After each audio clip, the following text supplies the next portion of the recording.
Today we're going to talk about the churn and how it affects the company's valuation. This is part 5 of the video series. I want to talk to you about something that might seem a bit abstract, but incredibly practical. How does churn affect what your business is worth? Whether you're planning to sell your company someday, raise investment, or just want to build something valuable, all of this matter. When investors, acquirers, or anyone else tries to figure out what your business is worth, they're not just looking at how much money you're making today. That is important, but it's not the whole picture. What they're really trying to figure out is how much money your business will make in the future, and churn is one of the biggest factors in the calculation. So here's a fundamental principle that you need to rely on. Businesses with low churn are worth more, sometimes dramatically a lot more than businesses with very high churn, even if they have the same revenue right now. Why? Because low churn means predictable, stable, growing revenue. It means customers are happy and staying. It means that the business is healthy and sustainable. High churn, on the other hand, means the exact opposite. It suggests problem with the product, the service, the business model. It means revenue could collapse quickly. Let me give you a concrete example. Imagine two companies, both in the same industry, both making $1 million in annual recurring revenue right now.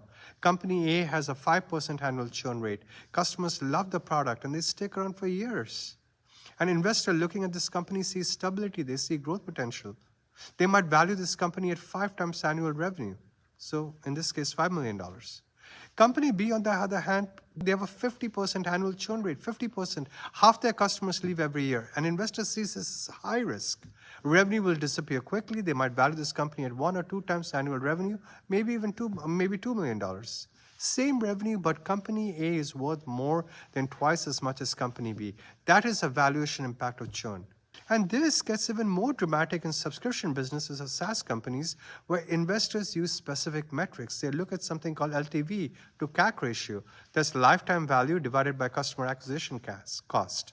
If your customers stick around for years, your LTV is high, and that ratio looks great. If they churn quickly, your LTV is low, and that ratio looks terrible. Investors want to see an LTV to CAC ratio of at least 3 to 1, ideally higher.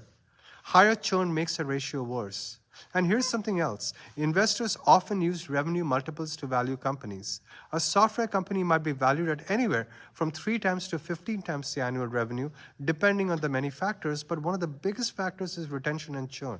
Companies with very low churn, they are like 5%, can command multiples of 10 or more. Companies with high churn might only get multiples of 2 or 3, if at all. That is a massive difference. On $1 million in revenue, that could be the difference between $3 million and $10 million valuation. So when you reduce churn, you're not just improving operations or making customers happier, you are literally increasing the value of your entire business. Every percentage point of improvement in retention can translate to significant increases in what your company is worth. That is the reason why sophisticated business owners, they treat churn reduction as a strategic priority, not just an operational detail. It's not just about making things run a bit smoother. It's about building a financially and fundamentally more valuable asset.